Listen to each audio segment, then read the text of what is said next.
Daily apple കഴിക്കാറുണ്ടല്ലോ, എന്നാൽ അത് മതി. ബീട്രൂട്ടിൻ്റെ കൂടെ അല്ലെങ്കിൽ ABC ജ്യൂസിൻ്റെ കൂടെ ഇപ്പോൾ ആപ്പിൾ ചേർക്കേണ്ട കാര്യമില്ല. ആപ്പിൾ ഫ്രഷ് ആണെങ്കിൽ അത് തന്നെ ബ്രേക്ക്ഫാസ്റ്റിലോ ലഞ്ചിനോ ഡിന്നർ ഏത് ടൈമിൽ വേണോ നിങ്ങൾ എടുത്തോളൂ. അപ്പോൾ ഇന്ന് നമുക്ക് നല്ലൊരു ബ്യൂട്ടി സിറം തയ്യാറാക്കാം. എങ്ങനെയാണെന്നല്ല, പലതരത്തിലുള്ള സിറംസ് നിങ്ങൾ യൂസ് ചെയ്യാറുണ്ട്. റെറ്റിനോ, നിയാസിൻമൈൻ, അങ്ങനെ വെറൈറ്റി സിറംസ്. അപ്പോൾ ഇന്നത്തെ സിറമിൽ ഒരു വെറൈറ്റിയാണ്, ഡ്രിങ്കിങ് സിറമാണ്. എങ്ങനെയാണെന്ന് ഞാൻ പറയട്ടെ. ഫസ്റ്റ് ഹാഫ് ബീട്രൂട്ട് എടുക്കുക, കുറച്ച് വാട്ടറും കൂടെ മിക്സ് ചെയ്യുക. എങ്ങനെയാണ് മിക്സിയിൽ അടിക്കാൻ വേണ്ടിയിട്ട്. അതോടൊപ്പം ഒരു 4-5 പീസ് വരുന്ന ലീഫ് പുതിന അതും കൂടി ചേർക്കണം. പിന്നെ ഒരു ചെറിയ പീസ് വരുന്ന നമ്മുടെ ശർക്കര.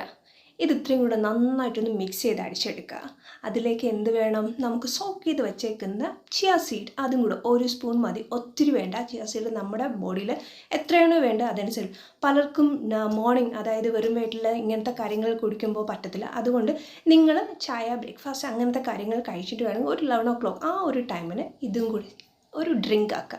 ഇത്രയും മാത്രം വരും. അപ്പോൾ എന്തൊക്കെയാണ്, നമ്മുടെ ബീട്രൂട്ട് ഹാഫ്, പിന്നെ വേണ്ട 4-5 പുതിനയില, പിന്നെ വേണ്ട ഒരു ചെറിയ പീസ് വരുന്ന നമ്മുടെ ശർക്കര, പിന്നെ വേണ്ട സോക്ക് ചെയ്ത് വെച്ച ചിയ സീഡ്. ഇത്രയും മാത്രം മതി. ഡെയിലി യൂസ് ചെയ്യാൻ പറ്റുന്ന ബെസ്റ്റ് ബ്യൂട്ടി സിറമാണ്. ഇതൊന്ന് തയ്യാറാക്കുക. സ്കിൻ ഗ്ലോയ്ക്ക് ബെസ്റ്റ് സിറമാണ്. ട്രൈ ചെയ്ത് നോക്കി. മറക്കരുത് റിവ്യൂ ഉറപ്പാൻ, അല്ലെങ്കിൽ റിസൾട്ട് എന്താണെന്ന് പറയാൻ മറക്കരുത്.